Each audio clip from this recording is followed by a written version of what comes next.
Hi there. So we are here at the workshop Recounts Lessons Learned from 2004 to 2016. Over the course of the next hour or so, we're going to cover recounts and recount efforts in about 7 states over the last 12 years. And we're going to take questions at the end. So please take notes and be ready at the end to ask your questions. For now, we're going to start with introductions. And so the gentleman on the left, right? Thank you. Thanks, Lynne. My name is John Maa. I'm a general surgeon from San Francisco, California. I asked for the first recount in California history at the statewide level in 2012, and I assisted with all the recounts statewide since that time. Looking forward to the discussion today. Thank you. And my name is Lynne Serpe, and in 2004, I was the recount manager in Ohio and had been expecting to also be the recount manager in New Mexico. We'll explain a little bit more about that later.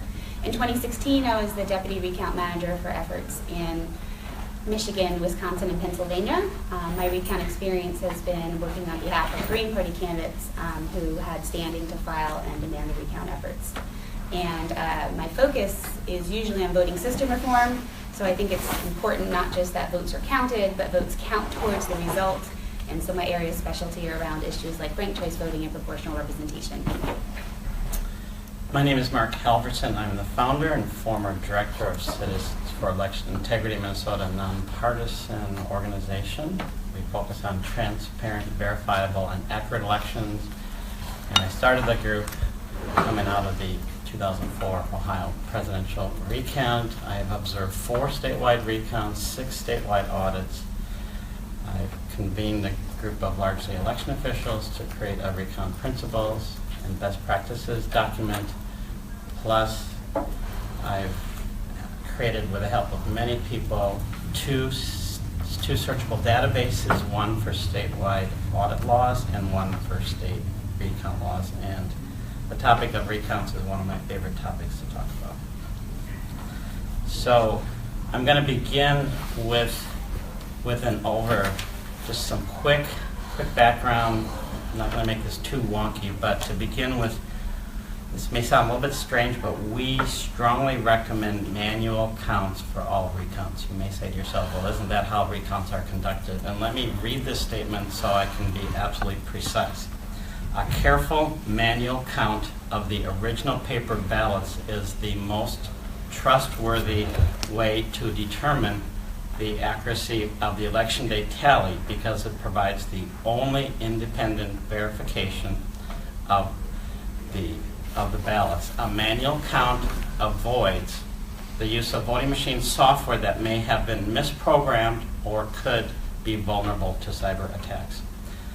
So unfortunately, there are only 5 states that require that all of their recounts be conducted by hand or manual recounts. Those states are Minnesota, Maine, Montana, New Hampshire, and Oregon.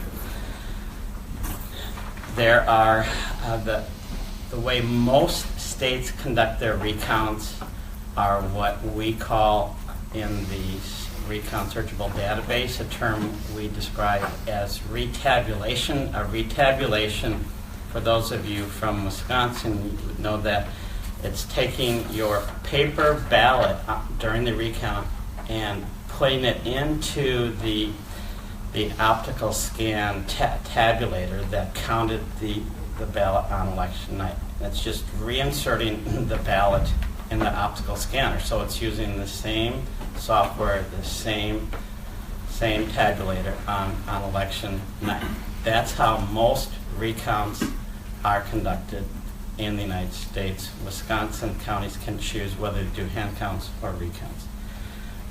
So you've got some states do hand counts, some states do retabulations. Some states, there's actually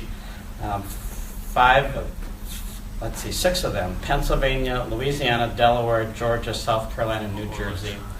They use almost all or primarily, or the majority of their votes are cast on paperless, touchscreen voting machines. Those are known as direct recording electronics, or DREs, so paperless DREs, and obviously there's nothing to be recounted.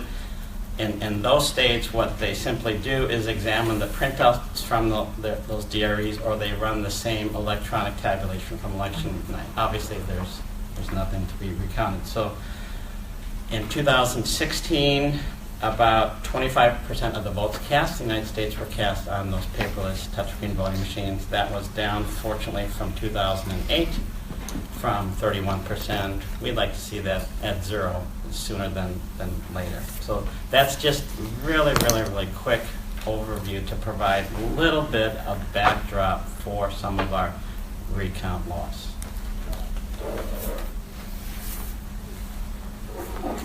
So we're each going to talk a little bit about our experience. So I'm going to start in 2004. As you might remember, in 2004, on Election Day itself, what we saw were horrifying images of voters waiting in the rain, in lines, 2 hours, 4 hours, 6 hours, 10 hours. I think there were students at Kenyon College who didn't get to vote until 4 a.m. It's kind of like the modern day poll tax. Unless you can actually afford to miss that much time off work or pay your babysitter, you couldn't vote. 129,000 plus voters were estimated to have just left and walked away, not casting a ballot. So it's not even like there were no votes to recount because they walked away. So what happened in the immediate aftermath of the election in 2004 is the Green Party presidential campaign was being inundated with calls and emails. People were asking David Cobb, our presidential candidate, to step up and do something that the Democratic Party candidate, John Kerry, had not shown himself willing to do. And that was to make sure that every vote in Ohio was counted, that the people could retain their faith and trust in the system. And so the Greens, small and tired, said, okay, basically, if you build it, we will come. We need to raise money. The recount law in Ohio said we need to raise about $113,800. And so we put out a call. I believe David was on maybe NPR or one of our Democracy Now! And had said, again, if you help us raise the money, we will demand a recount in Ohio. But we were also getting calls from other states. In particular, we got calls from New Mexico. And we had a wonderful person on the ground there, Rick Glass, who I called him. I said, hey, Rick, if we raise the money in New Mexico, will you help coordinate the recount effort? And Rick said, yes, it's important to make sure that every vote is counted. We had big problems with provisional ballots, and at the time they had direct recording electronic DREs without a paper trail. So we continued to raise money, and thanks to thousands of donors, small donors across the country, we were able to raise enough money to demand recounts in Ohio and in New Mexico. Now, a lot of you might be wondering why I'm talking about New Mexico, because maybe you didn't hear about a recount in New Mexico, and that's because, unfortunately, it didn't happen. Even though the state law was clear and had set forward a dollar amount that we would have to pay to ask for a recount, the state canvassing board decided pretty much on their own that, nope, the recount would cost more money, and they gave us 24 hours to not give them the $114,000 that we had already given them, but they asked us for about $1.4 million in less than 24 hours.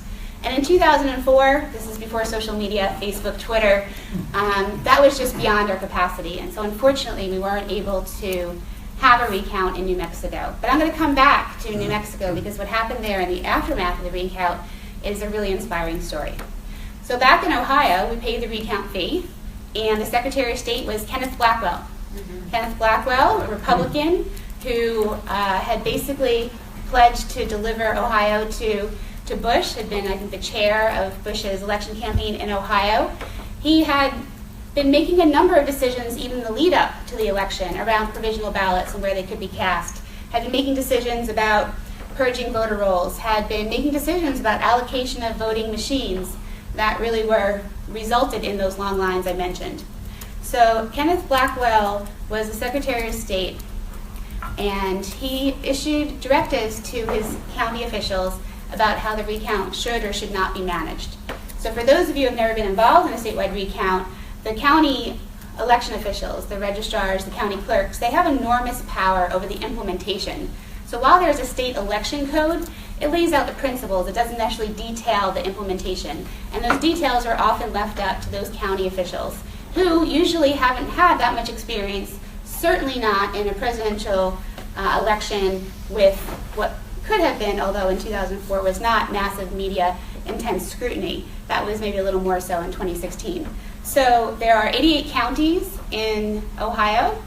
We raised the $114,000 or so. We had about 1,300 volunteers who volunteered to observe the recount in those 88 counties, 5 different types of voting equipment, and a whole lot of questions that unfortunately really no one could answer. So we just read that state election code over and over and over, and we called and we talked to people and we went to visit county election sites. We went to visit Kenneth Blackwell, and we asked questions to try to figure out, what is this recount going to look like?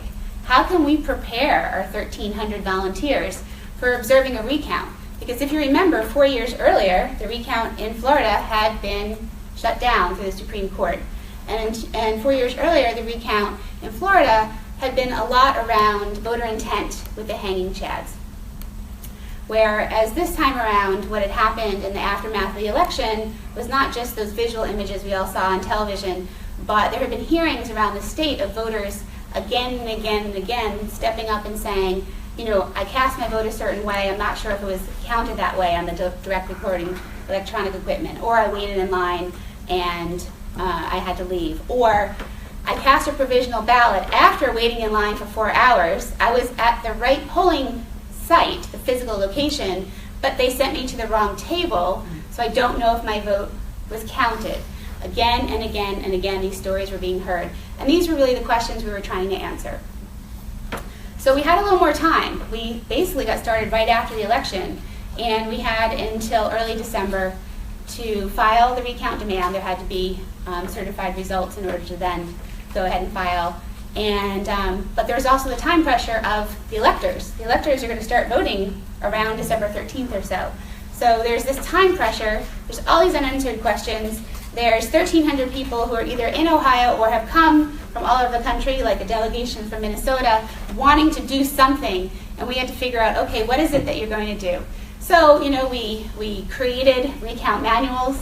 We learned that every single observer was supposed to be identified as an official observer, so they had to have a signed piece of paper, signed either by David Cobb, or we were partnering with Michael Bednarik, Libertarian candidate. So we had to get these physical pieces of paper to to observers all over the state. There was just an enormous number of logistical details. And I focus a lot on that because a recount, at the end of the day, it's about this implementation. It's about these physical ballots or DRE voting, but it's also about empowering local residents to get involved with the process, to figure out what happened, and then how they can prevent these things from happening in the future. So I'm going to fast forward because I don't have a lot of time to mention that, unfortunately, a lot of those county election officials, they didn't necessarily want to do a recount. It was extra work. They were thinking the election was over. They probably wanted to have a little rest, just like we did. Maybe go see their families over the Thanksgiving holiday, maybe see their families over the Hanukkah or Christmas. And so there were a couple of election officials in Cuyahoga County who decided that they weren't going to follow the recount law, which is a random sampling of 3% of the precincts. And they were basically going to predetermine which precincts were going to be recounted so that they wouldn't have to do a full hand recount of all 100% of the precincts. Now, two of those election officials ended up being sentenced to 18 months in jail for their attempts at rigging the recount. So that's not rigging the election, that's rigging the recount. So when people say, well, what was one of the results? I say, well, one result was 2 people going to jail.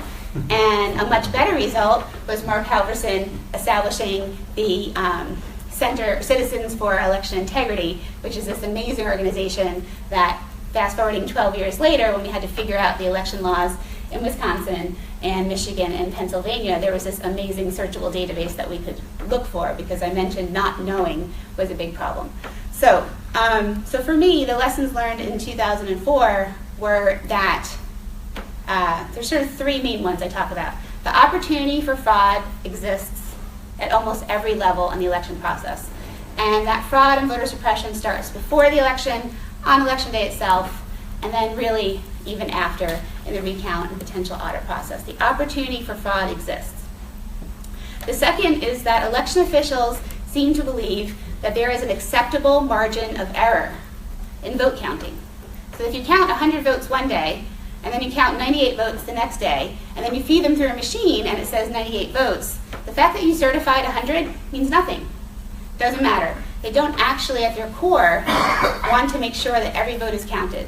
I heard again and again and again from people saying, well, that's within the acceptable margin of error. And I kept going back to that recount code saying, where is this acceptable margin of error? Like, isn't 100 on Wednesday, 100 on Thursday, 100 on Friday, 100 3 weeks later? And it amazed me, because when I go to the ATM and I try to take money out, I expect my bank to be accurate to the penny. So I don't believe in this acceptable margin of error, but it was something that, again, we heard again and again and again. It just sort of amazed me. And then there's usually the other thing I talk about, which is on one of these pieces of paper, was also just how important it is to be present. So for us, we were able to be there. We had the legal standing. We were on the ballot. And we were able to raise the money and then mobilize volunteers so that they could be present and observe the process. And that process of witnessing what happened, documenting it, we provided them with paperwork, we had a blog, people could post what they saw, people were writing articles about it, letters to the editor. Every single one of those people had an experience that many of them explained as almost transformational. They just had no idea. So often there's barriers to what a regular person can be a part of. So much of this stuff happens either behind closed doors or at a time when they don't know. So that was the lesson in Ohio. The lesson in New Mexico, though, was don't give up. So if you remember, and that was the lesson that Rick Glass, our coordinator, when I said, what was your lesson learned? He said, don't give up. And that's because in New Mexico, they said, you can't do a recount. And it could have just ended there. But instead, the folks in New Mexico, through litigation and legislation, were able to get some of the best recount and audit laws in the state. So they had those paperless DREs I mentioned. Those are gone. They now have paper ballots. They have optical scan. They have an automatic trigger of a recount with a close vote margin of under 0.5%. And the state pays for that recount if you are under 0.5%. They have audits, just mandatory audits that happen no matter what. And if during that auditing process they discover discrepancies, they continue to audit more and more of the ballots, and they could potentially end up doing a full recount. So those were some of the outcomes in New Mexico because they didn't give up. So the process of asking for the recount and getting all these people involved as potential volunteers, as donors, and raising these issues brought them to a level of awareness. The subsequent litigation, as well as some elected officials designed to change legislation, meant that New Mexico has a significantly better system than they had in the past. One of the things that also happened is that California had done a top-to-bottom review, and they had also decided to ban the paperless DREs. And so, and many people would say that that top-to-bottom review was also potentially a consequence of all the issues that were raised in Ohio and New Mexico. So I'm going to stop talking for now, and then we're going to move over to Minnesota in 2008. 2008, okay, thanks, Lynn. So I'm going to begin the story of the recount of the 2008 U.S. Senate race in the winter of 2008, and I happened to notice, to my great horror, that our recount law allowed county election officials to either recount the ballots by hand or to conduct a retabulation like Wisconsin. I was just shocked. I brought it to the attention of some key state legislators. They at first didn't believe me, and we were very, very fortunate. Things don't usually move this fast. I'm well aware of that, but we were able to get that change to require that recounts can only be conducted by hand. Nobody had a crystal ball. Nobody knew what was going to happen in November. But when then I woke up the day after Election Day, I was very excited. For us, it was like the Super Bowl because, yes, we're going to have a statewide recount. Mm-hmm. Now, that was the first statewide recount since the early 60s. I think most election officials had more of a sense of dread. But the fact that we were able to get the law changed meant that all the ballots almost 3 million ballots were counted by hand. And the former Secretary of State, Mark Ritchie, he would oftentimes refer to that recount as a great civics lesson. And that's one of the reasons why I get so excited about recruiting citizens to observe post-election audits and also recounts, whether it's at the state level or at the municipal or county level. You learn a lot about the voting infrastructure. You learn about, you get to know your election officials. And so one of the things that we did in 2008, we had 2 simultaneous campaigns. We recruited citizens to observe. We still had the post-election audit. And then we observed citizens, I think it was the first one of its kind in the country, a non-partisan observation of the recount. Recounts, for those of you who have been part of them, know that they're very intense, high profile, especially the statewide ones. And there's the campaigns are all about trying to position their candidate to be in best possible place. There was one of the attorneys for one of the candidates came up to me and whispered in my ear while he was pointing to the attorneys for the other candidate. He said, "I want you to keep an eye on them." And I replied, "Actually, we're keeping an eye on all of you." So as citizens, nonpartisan observers, we had a very, very unique role in that the recount was extremely transparent. Every single day the results would be posted on the Secretary of State's website. The mismarked ballots were posted by our largest newspaper, Star Tribune. You might have read about the lizard people. That was one of the ballots, somebody to write in for lizard people. So you learn a lot of really crazy ways that people mark their ballots. And the other thing that was interesting is that a lot of people say, well, the recount in 2008 took so long. Well, actually, it didn't. 90% of the counties were done in about 2 weeks. Largest county right here in Hennepin County took a little bit longer. All of the ballots were recounted under 3 weeks. It's a massive human endeavor. What took so long is there were not 1 but 2 election contests. So Al Franken was not sworn in as U.S. Senator until June or July, sometime in the middle of next summer. It took a long time, but that was the election contest. We had nothing to do with that. That was not the recount itself. So from that, I would say that there are 4 lessons there's at least four lessons that, and we'll take questions later, but I would say there are at least 4 lessons that came out of the Minnesota recount. One is that know your election laws, because you can make a difference. I lucked out that we were able to get the law changed about retabulation versus hand count. Number 2, the more that citizens can be involved in all levels, I would make a pitch for nonpartisan observers, because they're pretty much non-existent at these recounts. The more you can get citizens involved, that increases the level of transparency, and it's a way to, the more transparent, that's lesson number 3, the more transparent the process is, the more that helps to build public confidence. And 4, absolutely essential, I'll be saying throughout our talk today, is you really absolutely have to have paper ballots are key. Without paper ballots, there's no way that you could have a process that would withstand the scrutiny of the whole country. Yes, we encountered some problems in Minnesota, the processing of absentee ballots, but when those problems were just minuscule compared to the problems in 2000 Florida and the problems in 2004 Ohio, we showed the rest of the country that it's possible to conduct. This is what a fair and accurate recount looks like. And one of the lead attorneys for Senator Norm Coleman said that we looked for fraud, but we couldn't find it during the recount. So I would say that's a ringing testimony to the accuracy and the fairness of the recount. Okay, John. Thank you.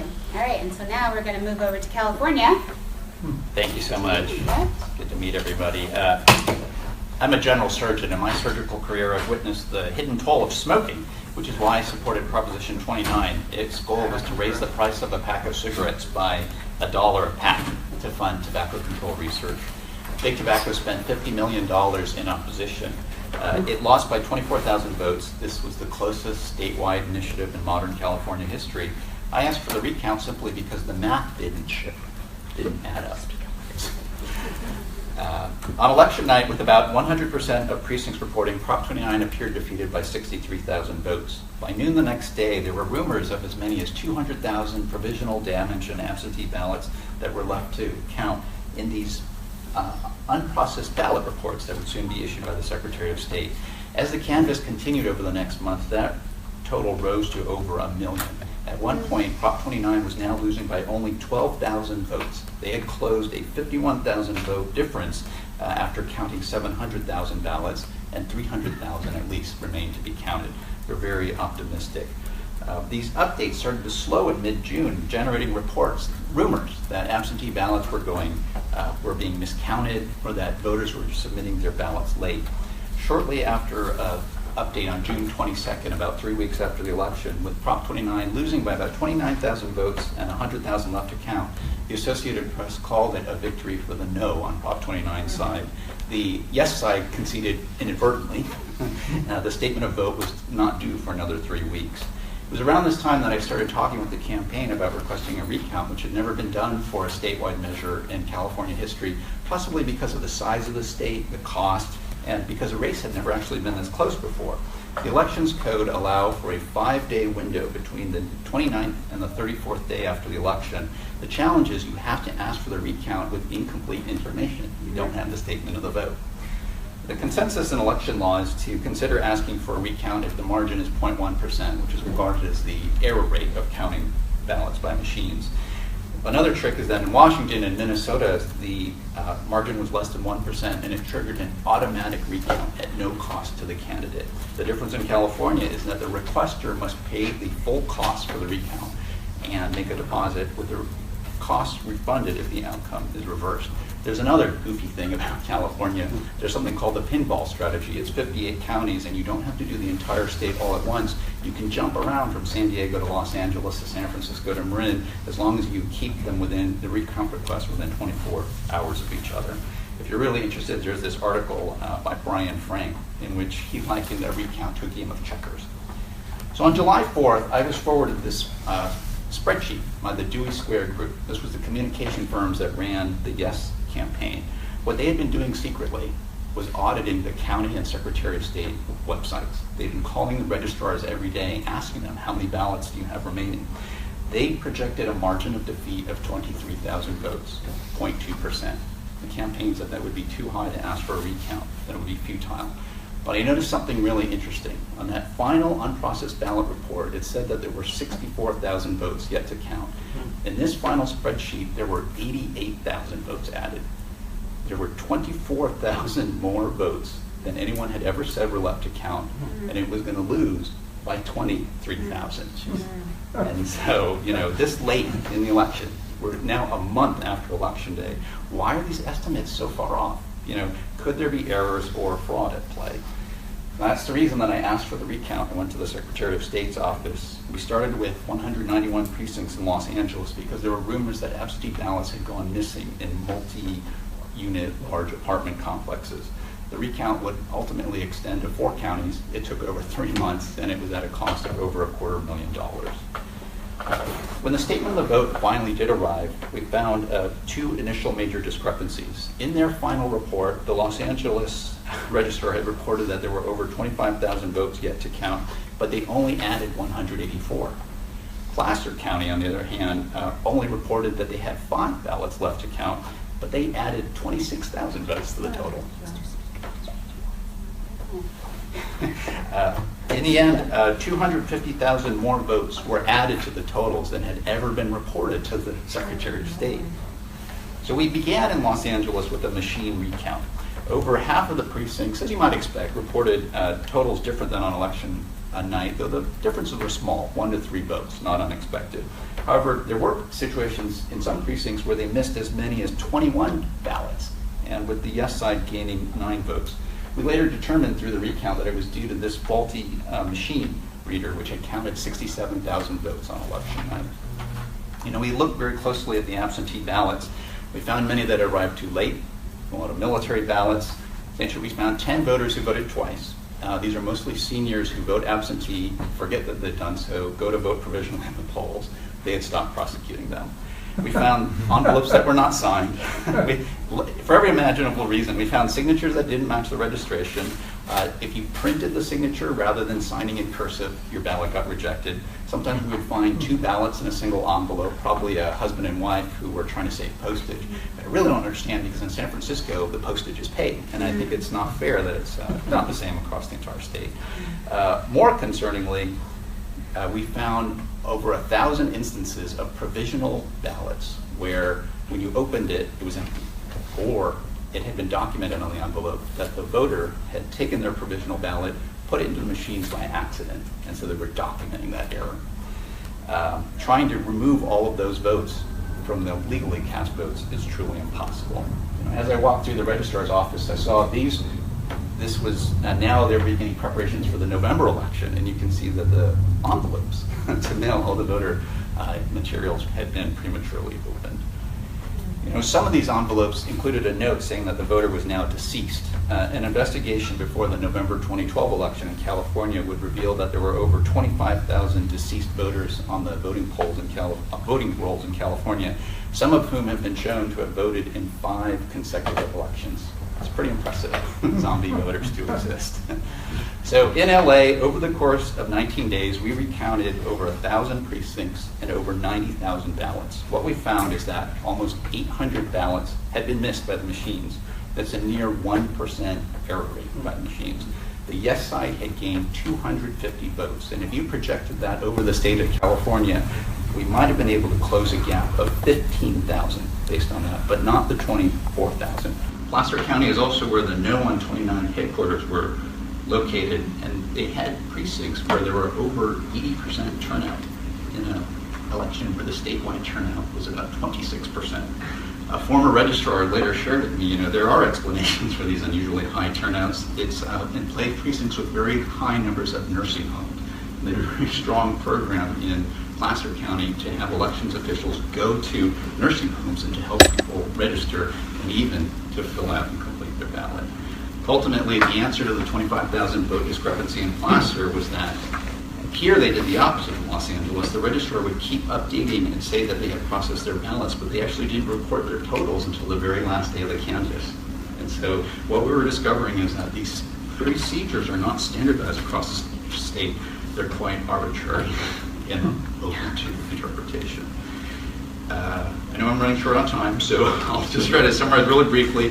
What we did is, using a Public Records Act, there was still this 250,000 vote discrepancy. We obtained every single report, fax about absentee ballots and realized that the real discrepancy was in Orange County, where over 55,000 extra ballots had appeared. The costs there were very inexpensive, about $600 a day instead of spending $5,600 a day in LA. What we found there were, the most interesting thing was a box of about 20,000 ballots that had been rejected because they had arrived too late. And I wondered, you know, if those had been counted, if it could have made a difference. I also learned that Orange County still uses DRE, you know, and we're actually still studying the anomalies there today. Maybe I'll save some of my comments for later, but just to really highlight, the recount didn't end there. It went to Sacramento. If you look in their statement of the vote, they still have, they have precincts with 140% voter turnout. If you actually believe the published final statement of the vote, there's still 200,000 to 250,000 votes to check. It doesn't make any sense. And so, you know, it was the most expensive recount. We spent over $13,000 for 2 days, and we couldn't figure out the answer. We proved that, you know, the numbers are about in the right range. We have no idea what generates all of these errors in their statement of the vote.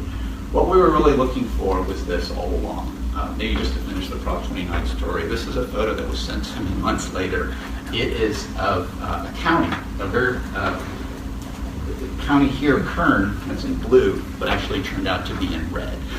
The truth is, Prop 29 is probably down 100,000 votes on election night, not 63,000. Clearly, the people who voted absentee favored yes on Prop 29 kind of ran out of time. You know, we really don't know what happened with those final numbers of ballots. If there are just 12,000 votes in the wrong column even today, you know, when you flip them back, that makes up the 24,000 vote difference. It's errors like these that you can really look up for. I know I'm over time. I will just finish here by saying maybe 2 points. Absentee ballots are a great vulnerability. There's been proof of registrars looking at them and throwing them out. We had 2 other recounts, Prop 37 and the controller's race recount. This was a margin of about 1.1%. It was about GMO labeling. It really got stopped by the recount costs. The registrar asked for $58,000 just to really begin the recount. It led to changes in some standardization in recount costs. From Prop 29, something that would happen is the requesters would be asked to pay huge astronomical supplemental recount charges, as much as 200%, like an extra $36,000 here in the months after the recount. Just to finish the story, in 2014 there was we have a jungle primary, top 2. It was a fight between second and third. The difference was 1/100th of 1%. California doesn't have a trigger. These 2 fought it out for about 10 days, but the person finally on the lower, Perez, ran out of money and conceded. However, he was able to convince one of his colleagues in the California State Assembly to pass a law so that we now have a trigger. It is 0.01%. It's a tiny fraction, or 1,000 votes, but that has been the legacy of all of these activities in California. Thanks so much. So we need to pass that. So sorry, we are having a few technical difficulties with the audio, so the mic is not working. So we just ask if you guys please speak up because we're just using the phone mic at this point. Thank you. And we've had 2,000 views, but it's begun to crater. So if you speak up, you're talking to thousands of people. Sounds good. Okay, so now we're moving forward to 2016, a couple of months ago, and the whole topic of this workshop was like lessons learned. So for me speaking personally, my lesson learned, and apologies if I'm going to offend anyone here, is that when push comes to shove in a presidential situation, we cannot rely on the Democratic Party or their presidential candidates to care about whether every single voter's vote was counted. And so the lesson learned for us, and that was a shocker because David Cobb, who had been the candidate in 2004, was the campaign manager in the Green Party presidential campaign of Joe Stein.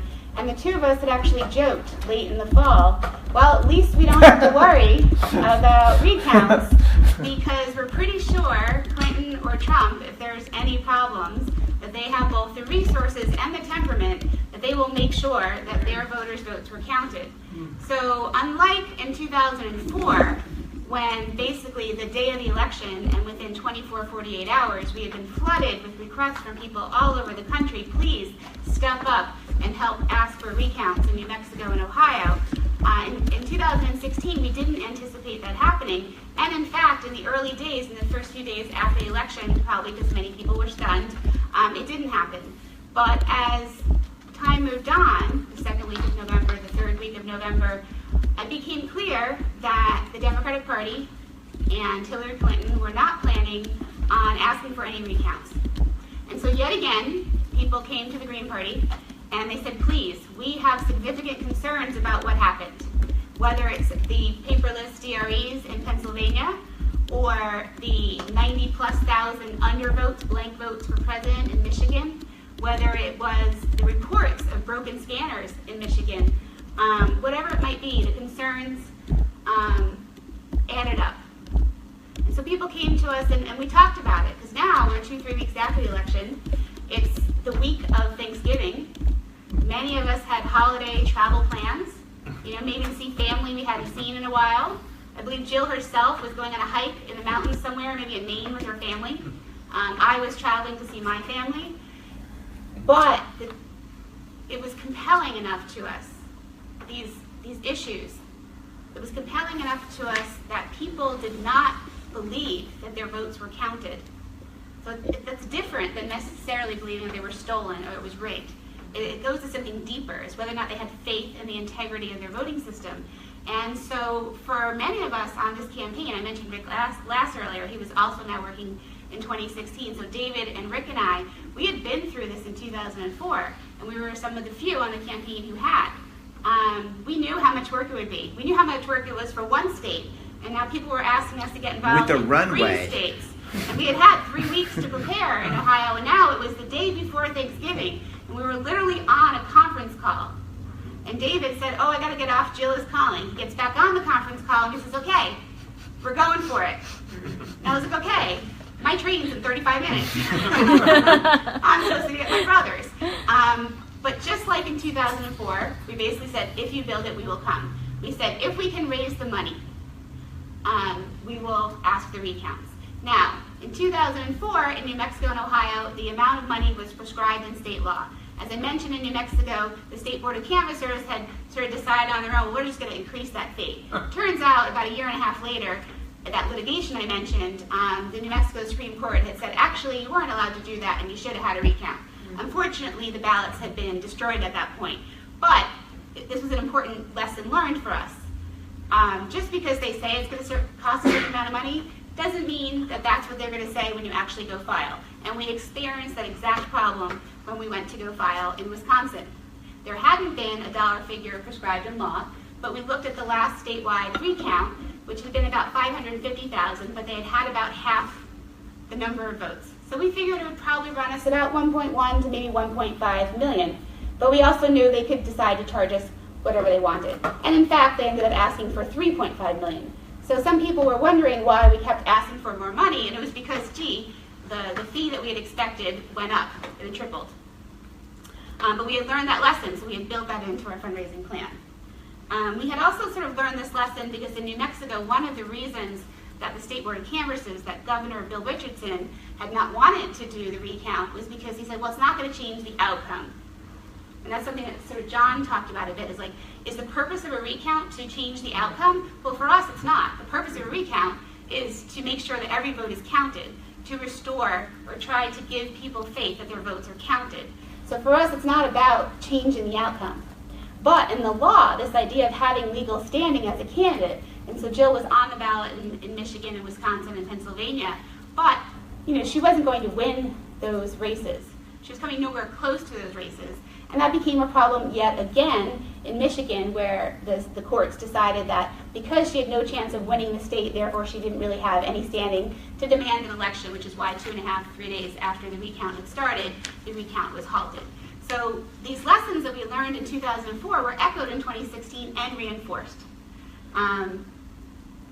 And so I wanted to just sort of mention that because, again, the topic of this whole workshop is lessons learned. But also the lessons learned was how much was about implementation. So this time around, we had a much shorter window, and we had some crazy election laws in Pennsylvania. In Pennsylvania, it turned out that even though Jill was a candidate on the ballot, she actually wasn't able to just pay some money and ask for a recount. You really had to have voters, 3 voters from each of the about 9,100 precincts around the state, all file signed, notarized affidavits, and potentially pay a filing fee. So that would have been about 27,000 plus voters getting involved in this process. And there was a timeline, as in it had to happen within 5 days of the county certifying the results. Unfortunately, the counties didn't announce publicly online when that date happened. So it's Thanksgiving, and we had started raising the money the day before. On Thanksgiving itself, I went and visited the website of every single office in Pennsylvania, and there's no information about what counties had and hadn't certified the results. The next day was Friday, the day after Thanksgiving, and county offices are closed. Then you have Saturday, then you have Sunday. And I started worrying because if you only have 5 days, even if they certified on Wednesday, well, 5 days later is really Monday. So on Monday, the state had actually issued a list of, as far as they were aware, who had and hadn't certified, but it turns out that a lot of that information was inaccurate and false, and it's just, the whole process was so incredibly difficult to figure out and then to navigate. So we have been incredibly fortunate that there have been some local residents, some voters there in Pennsylvania who had already started the process on their own, but they had needed the additional resources, in particular the legal resources, just because trying to navigate this process was so difficult, and also in many cases the filing fee. So Pennsylvania was this enormous learning curve, and in a place where you still have all these paperless DREs. I think about 75–80% of the state uses DREs. And then we have Michigan and Wisconsin. So I already mentioned in Michigan, we actually started off really strong. We thought that we were going to get the recount. They had tried to delay it. We went to court. The judge said, nope, no more delay, get started. And so we got started on the Monday. I think it was maybe December 13th or so. But then Trump's lawyers and others, the Republican Party, were like, oh, no, you shouldn't be able to do this even though you paid the fee because you don't have standing because there's no way you can win the election. And unfortunately, that argument was successful. And yet again, not last time we didn't get to have the recount in New Mexico. This time, the recount was basically halted. But it was halted after we had already started to get some results in. So one of the things that people saw about in the media was the fact that about 87 scanners in Detroit had broken on election day. They learned is about more than half of the ballots couldn't even be counted because of this very strange law in Michigan that if the number of ballots reported and the number of ballots in the box don't match, you just don't even count them. So it's very strange because the exact situation, which is information not matching, which you would think would result in a recount, was actually going over time myself, so I'm going to stop here and let Mark talk about Wisconsin, and then as a group, we're going to talk a little bit lessons learned and then open up for Q&A. So Wisconsin, very, very quick. I had a chance to spend 8 very intense days in Wisconsin, and as I mentioned earlier, Wisconsin county election officials can decide whether they conduct a recount or for observers moving forward. The majority of recounts in this country right now are conducted by retabulations. They're not hand counts. So that means for any jurisdiction in the future, there's a good chance, whether it's local, county, statewide, there's a good chance that recount will be a retabulation. And this is a tool that people can use. And we'll be putting together a recount handbook, so you'll learn more about it. Check back with us next summer.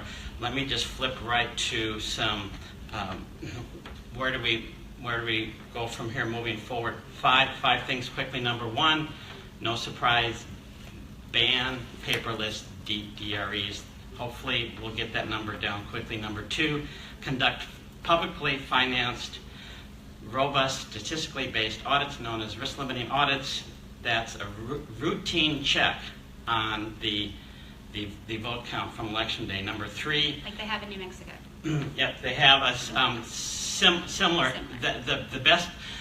The New Mexico audit is a very good audit. In terms of if you want to look at a model audit law, Colorado is doing very exciting work with the risk limiting audit. Talk to me about that. Number three, make all races eligible for taxpayer-funded hand recounts when the margin of victory is very close. The average trigger for a recount right now is 0.4%. We recommend that is for a statewide trigger, it could be just a little bit less than that. The next one is secure the voting infrastructure by adopting best practices to make cyber attacks more difficult. Alex Halvorson, you could just Google his name, computer scientist from University of Michigan. He spoke yesterday with Jill Stein. He talked about this in more detail, threat assessments, contingency planning, testing for vulnerability, information sharing, security training. There are a number of different protocols that are being put in place, and hopefully people are hitting the panic button as they stakeholders should be hitting the panic button now because of all the cyber security attacks that have been reported virtually daily. And let's hope that some protocols are in place by 2018. And the last thing, for individual citizens, I encourage all of you to get out there and observe whether it's recount or post-election audit, if your state has an audit or recount. If your state doesn't, go next door, neighboring state, and get out there and learn about it. Got some resources up here if you want to read about 2 books about the 2008 recount in Minnesota, including somebody who blogged, and this is our recount principles and best practices document. Thank you. Thank you. And so I just wanted to mention a few other things we talked about moving forward. So my activity has been through the Green Party, and the Green Party will need to discuss the Green Party ultimate nominee. We'll need to think about what role we may or may not want to play in 2020. Our role has been, in many cases, reactive. People have come to us, but we now have experience. We now have learned some lessons, and that's something very valuable. So that's certainly, I'm hoping that for those of you who are Green Party members, either watching or in the room, that's something to think about. We don't need to make any decisions.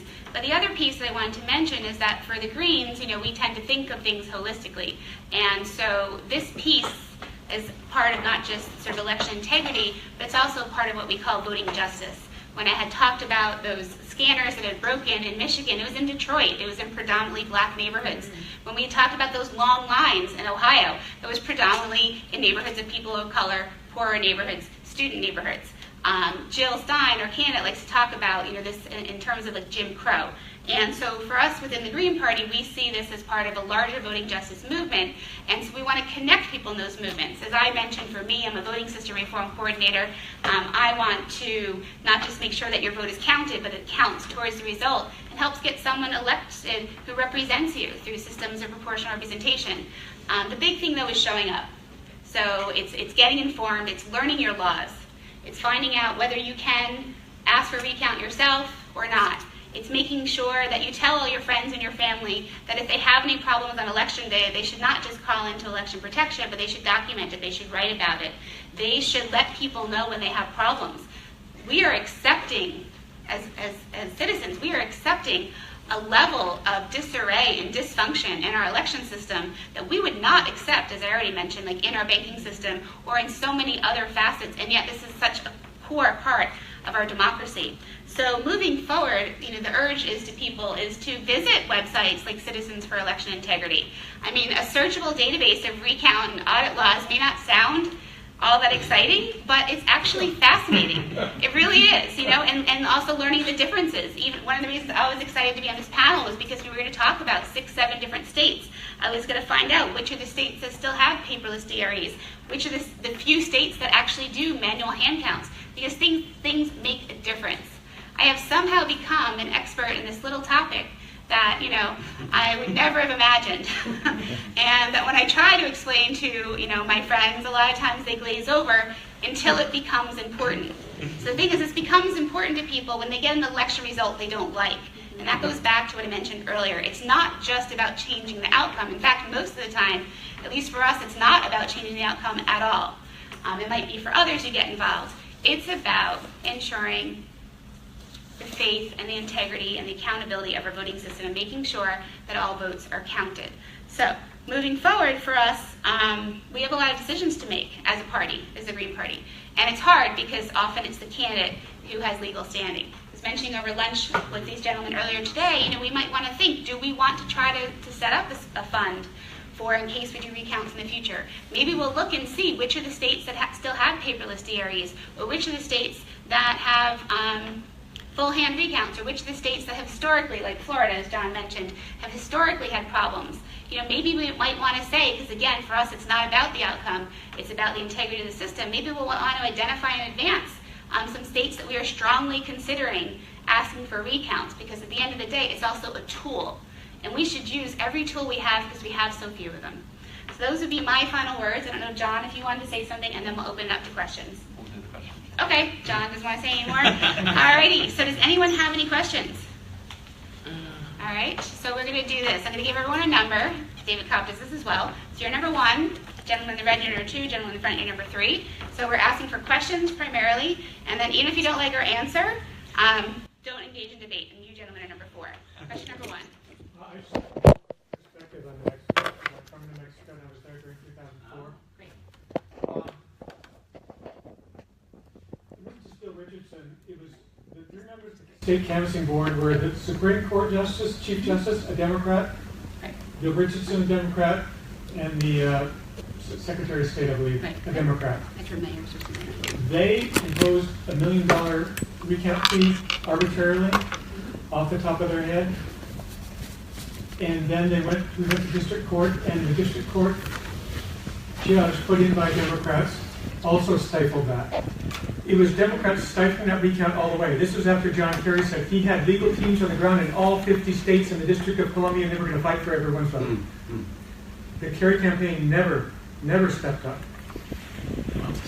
And from what I remember, and I don't have the things with me, the returns in that election in northern New Mexico, it's heavily Hispanic, so they were being told to vote as Catholics against Kerry, but it's heavily Democrat. In the election returns in precincts that had paper ballots, they followed almost exactly as the polling and the exit polling and the predictions predicted, almost exactly. In the northern New Mexico precincts that had touchscreens, where normally there would be an 80-20 split in some of these, it was just like a 65-35 split. It's like it's still overwhelmingly for Kerry, so no one thinks twice about it. But that's a 15% or 30%. If you look at 50% votes this way, that's a 30% swing, and no one thinks twice about it. Oh, it's just because they were being told as Catholics to vote against it. But there was polling in those places as well as everywhere else.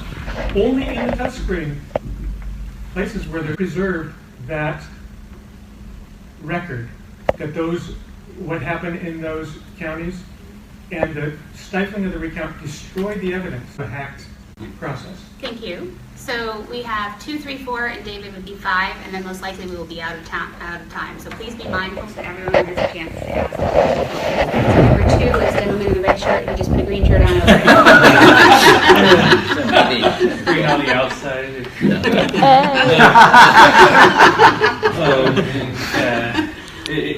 Anyway, it was. I was thinking about like if there is a. I've heard about pools of ballots that had never been counted, and specifically, one thing I haven't heard mentioned today was something called a interstate cross-check, where you have someone like striking people from the voting rolls, and then if I'm wondering what happens is if they go up to show up and vote, and someone says, "Oh, hey, you're not registered," and they're like, "Well, yeah, but I registered," and then the voting clerk was like, "Oh, well, here you can vote on this provisional ballot," so it kind of makes them feel like they vote. I don't know if that's how it happens. I need someone to confirm that, but then it's true that how do you ever get to those provisional ballots that weren't ever counted unless whoever cast them has to jump through a whole bunch of hoops that they don't even know about? I just don't hear anyone fighting on that, and I like. And speaking of, and I told Keith Ellison in person to please talk about interstate cross-check publicly. So quick, there's another recount workshop tomorrow that goes into details about Michigan, Wisconsin, and Pennsylvania. So this, I had mentioned briefly about purging the rolls, but definitely we'll make sure to go into more detail about cross-check tomorrow. That's tomorrow. Right, that's tomorrow. And I believe it's 4 to 5:15. As far as provisional ballots, I think, John, you touched upon this a little bit, so if you want to maybe answer some of his questions. You're absolutely right. They had people voting provisionally who put their ballots into the machines by accident, and a lot of provisional ballots never get counted. It's definitely an area that needs to be improved. Some of the theories about what happened in November of 2016 is that a foreign nation attacked our voter registration rolls, made people inactive voters. What happens then is they get purged, so these people will all show up and vote provisionally. They'll think they voted, but their ballot may never been counted. You're right. And the whole surge in provisional balloting really came out of the HAVA Act after the 2000 election, So a lot of the challenges and problems in the 2004 election were just so many people casting provisional ballots and never knowing for sure if their vote were or were not counted. Yeah. So I do want to continue because we still have 3 more questions. So Sarah in the front, you have a question. You all mentioned legislative changes that came out of recounts that were evolved from them.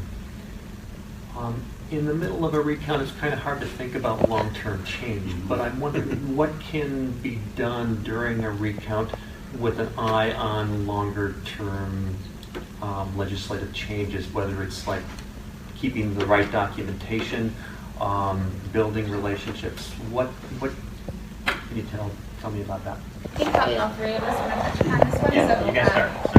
So mine is actually, in my notes I mentioned to talk about documentation and logistics. It's very important for us to try to train our observers so they know what kind of things to look for, and then also to document it in case of subsequent litigation as well as legislation. So it is a really big piece of it. That's all I'll say. I'll let John go next. A state senator was really interested in that story of that box of 20,000 ballots that never got counted. So there was a legislative fix.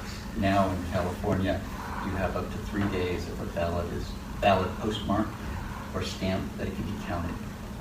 There was actually a change that I think is going to have enormous impact in the future. I think you're going to see elections not being able to be called for weeks after election. It can be postmarked after the election.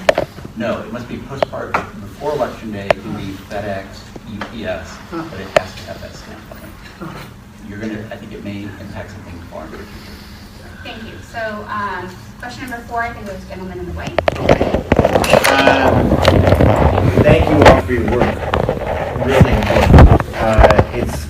It's sad, though, that we have to contort ourselves like this to do what's considered would be obvious by now, which is the ability to make sure that all votes are verifiable in every state in the country.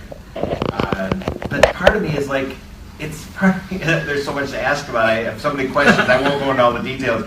But the psychology of all the people that say vote, vote, vote, vote, and then it comes down to voting, especially among the most powerful interests in the country, and when they see all this dysfunction and all this contorting that has to go on to verify the vote, they walk away.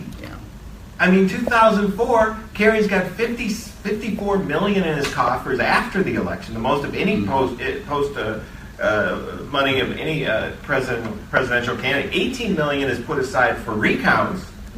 He knows this thing in Ohio has been death by 1,000 cuts, and they walk away. Actually, he jet skied in Europe away. What's that? I said he jet skied in Europe away. Yeah, and if I remember correctly. And when I heard the call from David in 2004 and the gentleman from Libertarians in 2004, I was at a dinner with Amy Klobuchar, and now senator from Minnesota, and she and I talked, and I said, you should be going to Ohio right now, because there is problems. Votes are missing, and people were kept away from the polls. And she looked at me as if I was an alien. Like, you're kind of weird, Ken. I got to move on and shake some more hands here. This is an elected official from one of the most powerful parties in the United States. So when you had mentioned, they don't respond when they lose. They respond inverse almost, psychologically, to losing. It's like you had a stove in front of you. How do you do The system won. The system won, so no problem. It's actually interesting. I was thinking about this earlier. Is psychologically speaking, people don't like a sore loser, right?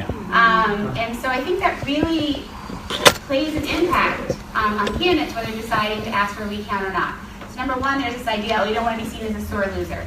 And then, in this particular election cycle, in one of the debates, the moderator had really pressed Donald Trump about what he would or wouldn't do in case of concern about vote tampering or rigged elections. And when Trump had said, he wouldn't just concede, he was really kind of lambasted for that. So I don't know even psychologically how much that might have played a factor. I'm probably being too kind, because at the end of the day, Hillary Clinton and the Democratic Party had the resources, the legal resources, the people, the money. They could have done this recount and they chose not to, just like John Kerry chose not to in 2004. So psychologically speaking, to me, it makes me wonder why people still are looking to the Democratic Party to solve these problems, when it's clear that it's up to not just third parties, but just the everyday average voter and average citizen. So I don't know if Mark or John, you wanted to just briefly touch upon Ken's question. And then we have one final one. One sentence. After Prop 29, the campaign manager called one of the registrars and said, "How many ballots do you have left to count?" I said, "We'll probably have 2 or 3. This is a huge county." So it's misinformation, it's lack of awareness. We need to make people aware of the problem. So it's not a question, but it is an observation that I really want to underscore. One of but it's based on lessons learned, and that is you actually have to fight. And Ken, this is the point. Like, you have to be willing to engage the process. As Lynne said, every tool that is available, and frankly, we have so many tools. I'm a revolutionary. I'm trying to restructure society, so I engage in elections. And then if there is evidence of tampering, then I will always encourage to do the recount. I also want to say a lesson that we learned, that we built on, and that is, we're at the Democracy Convention. The Liberty Tree is the main organization that's doing this.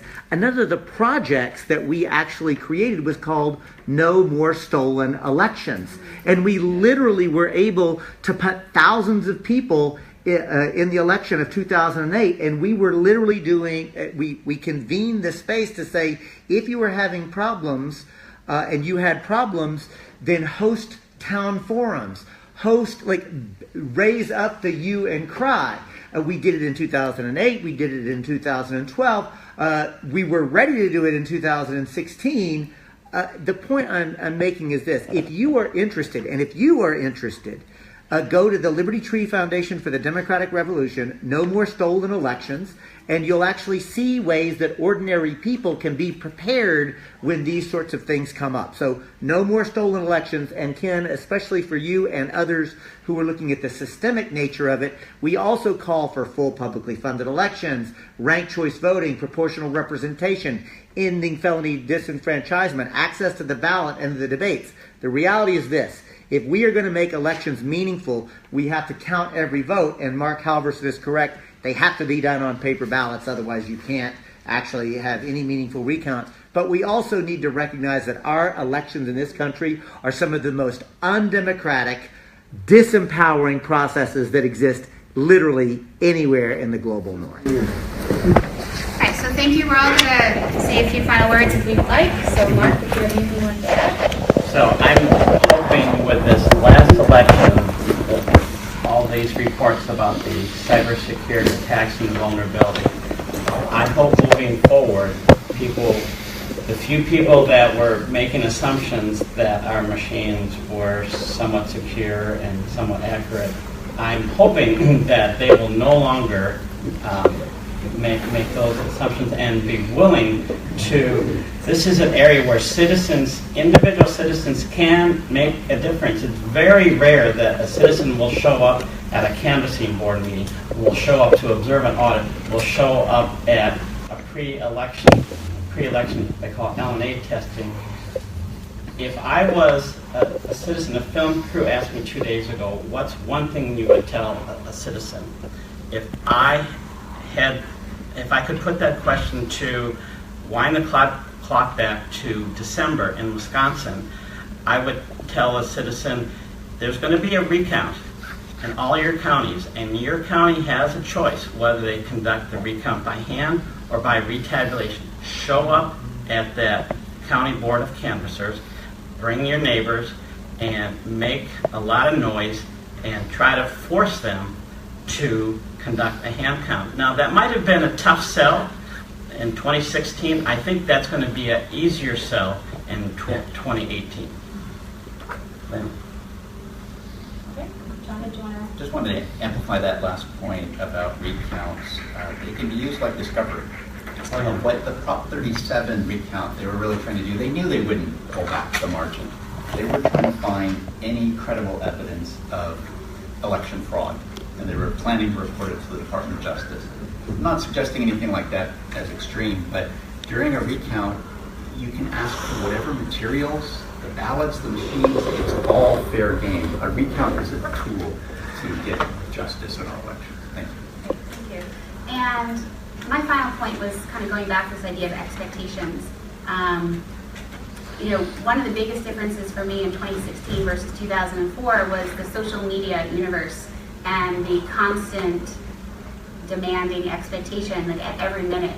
On that Friday after Thanksgiving, Jill had to find a notary who was open on the day of Thanksgiving, leaving the woods where she was hiking with her family. So she didn't file until, say, 3 or 4 in the afternoon. But all day long, social media was like, well, they took our money, are they going to file or not? And then it would just spiral and cycle, and it was amazing to try to manage that.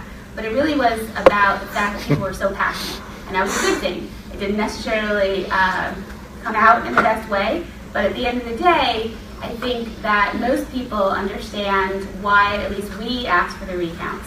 We've heard other recounts that were being asked, and we've heard commonality, again, whether it was about the outcome or not, is at the end of the day, is making sure that we restore that faith in our voting system, which even judges were calling the bedrock of our society. So I encourage those of you who want to learn more about the recounts in 2016, you can go to jill2016.com/recount.